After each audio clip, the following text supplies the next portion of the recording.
Water is the liquid of life. But what happens when the place where you live is flooded some, most, or all of the time? Too much of a good thing? And always a good thing. What kind of species can live in an environment like this? Don your gators, because a biome train just pulled into its next station.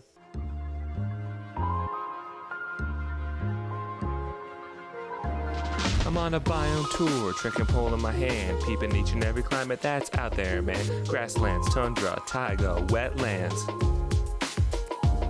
I'm on a biome tour, trekking pole in my hand, checking abiotic factors on the sea and land. Desert, rainforest, coral reefs, chaparral.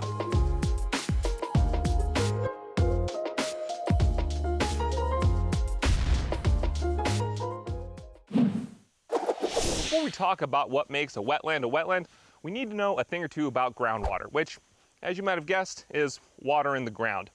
But groundwater is no small deal. Around 30% of all fresh water on planet Earth is groundwater.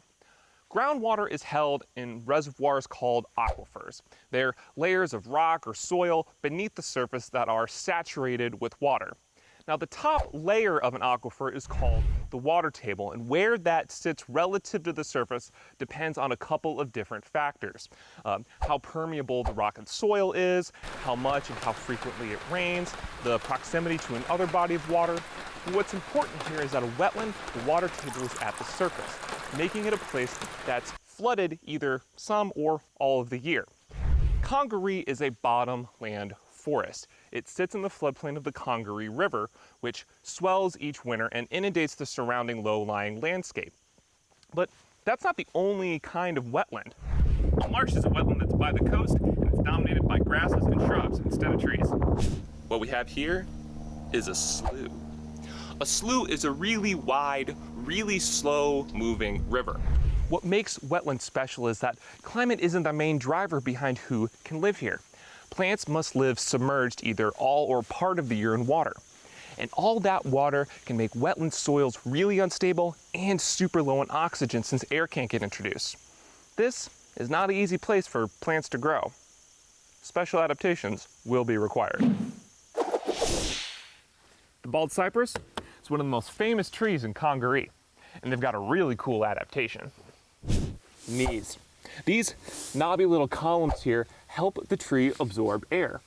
They also help the bald cypress stabilize itself in wet, saturated soil. Scientists are actually still trying to figure out all the things these knees do for the trees. You might say they're on a need-to-know basis. The water tupelo is another tree that's adapted to the wetlands. They've got this broad, twisty trunk that stabilizes them in wet soil. They've also got a shallow, spongy root system to help them absorb oxygen. These bad boys are right at home in the often but not always soggy soils of Congaree, and they provide a home and food for a bunch of different species. That includes nearly 200 species of birds that call Congaree home, either full-time or seasonally during their migrations. Amphibians, which spend part of their lives in the water, find this biome particularly appealing. There's 9 different species of salamanders and around 20 different species of frogs. There's also around 40 different species of snakes, 2 of which, the cottonmouth and the copperhead, are venomous. If you see them out on the trail, just give them their space and they'll go along their merry way. Just don't give them a hug. They don't like hugs. There's also bobcats, possums, raccoons, foxes, deer, river otters, and one of my favorites, the southern flying squirrel.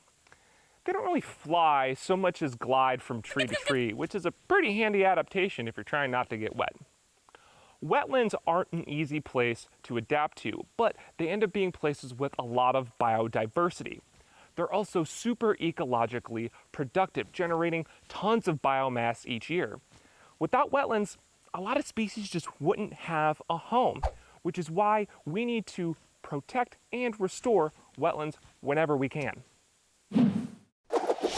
Want to learn more about our national parks? Then hit that subscribe button, friend. Stay up to date and catch bonus features by following us on Instagram @OutSCIder.